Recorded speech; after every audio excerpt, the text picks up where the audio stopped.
Shields up, Arm Breakers. Rurikhan here coming at you with another video. Welcome back to Monster Hunter World Iceborne, and today is the day we doot.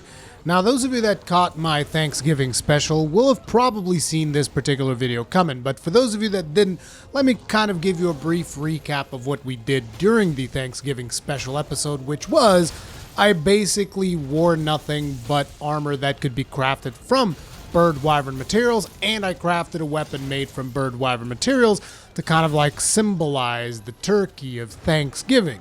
And then we went on and we hunted a bunch of bird wyverns, and in the end we put them all in the oven that is Lunastra. But anyway, my weapon of choice for that particular live stream was the hunting horn, and my thought behind it was, well, I mean, this is a festive season, right? So I require a festive weapon, and what more festive weapon could there be than the hunting horn? And I had so much fun with it. I was like, dude, I gotta actually make like a legit build for me to play around with the hunting horn whenever I feel like it. Now, I know that you guys are watching at the gameplay that is going on in this video and you're like, oh my god, Rurikhan, you have no idea how to use the hunting horn. You guys are right. You're absolutely right. But that's not gonna keep me from trying to make a build around it, because I said it before Iceborne was released when we were experiencing the betas. I said, look, the hunting horn right now is hands down one of the most fun weapons in the game. Straight up. I don't care how popular it is straight up one of the most fun weapons in the game. And if you don't believe me, then do this build and try it out for yourself. Because, I mean, at this point, most of you are at endgame anyway. What have you got to lose? Try out a new weapon, and I guarantee you that you're going to have a lot of fun. So anyways, let's get the build started. Now, when it comes to a weapon, I went with the sonorous Iceborne. Now, this is very much because I'm doing a build that I want to be comfortable with, but this is not like the most meta thing. Like, if I wanted to go full meta, I would have gone with the acidic glavenus hunting horn, which I think would be better than this, and I would find a spot to put an elementalist jewel in my build, and that would probably end up being the route that I would take. I'll try to guide you guys through the process when we get to the actual decorations and stuff, but first, my selection is the sonorous Iceborne, because you can actually get this into purple sharpness fairly easy with just 2 handicraft decos, and on top of it I'm going to be putting a sharp deco in here so that you can maintain that purple for a little bit, and it's not like you're spamming blows with the hunting horn, so you'll be able to maintain it on purple for a significant amount of time, so keep that in mind. I know that it's got quite a bit of ice element in there, but it is a very good all-round weapon from my personal opinion. When it comes to augmentations, I naturally went with the health regen, and if I could be bothered to actually upgrade this, because again, I don't have any great spirit vein gem things, they just don't drop for me. But if I was able to fully upgrade it, I would go naturally with the affinity augmentation to get 10% more affinity. Now, when it comes to songs for this particular bad boy, we got Attack Up L, Health Boost L, which we don't really use all that much because usually you come with full health boost into the fights. You got Wind Pressure Negated, don't use that all that much either. We got Defense Up L, Impact Echo Wave, which is my personal favorite. I don't like the Dragon one that much because I feel like it limits you a little bit more. I almost feel like there should have been one for each element type, like there should have been like a Thunder Impact Wave and a Fire Impact Wave. I don't see why it's Impact Echo and Impact Dragon, but maybe you guys can tell me in the comment section the reasoning why that is. I just feel like it kind of limits the potential of the weapons. But anyway, then also it's got max stamina up and recovery. I personally found this particular weapon to be fairly easy to use. It's a good weapon all around. But like I said, if you want to go full meta, like if you're a much more experienced hunting horn user than I am, you'll probably want to go for the acidic glavenus one instead, and I'll try to guide you guys through the changes that I would make in the build if I happen to go with that particular choice. So, if we take a look at the build itself and the decorations and all of that stuff in the sonorous ice file, we're going to be putting a sonorous jewel +4 so that, you know, we're going to get all of our hunting horn buffs to last longer and increase the health recovery of the hunting horn. Then we got the Golden Headdress Beta, which is one of the best helmets whenever you're trying to deal a bunch of damage.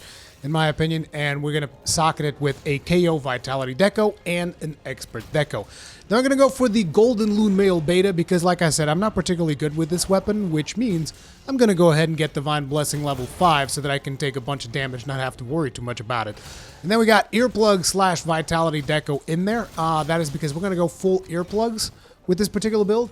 But in case you want to use the, like I mentioned previously, Acidic Glavenus one, you're going to want to change this for a Handicraft Deco so that you max out Handicraft instead of earplugs, which is going to be much more useful for that particular build.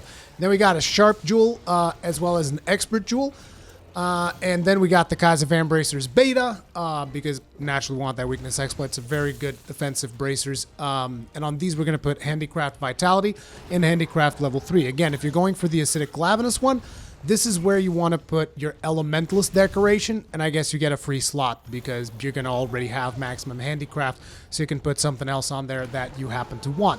Then we got the Golden Loon Coil Beta, maxing out our Divine Blessing to level 5. We got a Drain Expert Jewel level 4, as well as a Critical Jewel. Then we got the Garuga Greaves Beta because they're the best goddamn boots in the game. Expert Jewel plus 4, 2 Critical Jewels. Then we got the Earplugs Charm, which, like I said, if you are running the Acidic Glavenus one instead, you're going to want to replace that for a Handicraft Charm, and that'll give you pretty much most of the meta skills that you could possibly want. Potentially that Handicraft Deco that I mentioned earlier, you might want to put some Agitator on there or something like that, which would give you, a little bit more boost. Then for the mantles, we're going to go with the Rocksteady Mantle and Temporal Mantle, all stuck full of maintenance decos. The Rocksteady, for me personally, is particularly important because I never really know when's the right time to do a performance. So I'm just like, dude, I'm going to do a really big performance. Out comes the Rocksteady. Pray to God, Divine Blessing, please proc, because we are performing 3 tunes with an encore. That's the way that I roll with it, which is why I know I'm not particularly good. You'd have to change your playstyle to actually be a proper hunting horn user. You usually, at least I don't think, you usually want to stack 3 tunes. I think you might want to stack maybe 2, sometimes 1. But that's the way that I play. I play like balls deep, kamikaze mode, let's rock. When it comes to the final build, you're going to be looking at Critical Eye level 7, Earplugs level 5, Divine Blessing level 5, Health Boost level 3, Critical Boost level 3, Weakness Exploit level 3, Handicraft level 2, giving you a nice little chunk of purple sharpness, which again you will then maintain by using the Protective Polish. Then we got level 2 Horn Maestro, we got Heat Guard from the Kaiser Van Braces, we also got 1 level of Slugger, and 1 level of Stamina Thief, which unfortunately is all I could really fit into the build. I guess, again, if you're going for the Acidic Glavenus, you might get 2 levels of Slugger. That's going to be up to each and every one of you. Whenever you have your mantles, you're going to be having Tool Specialist level 2 to recharge the other mantle that you're not using a little bit faster.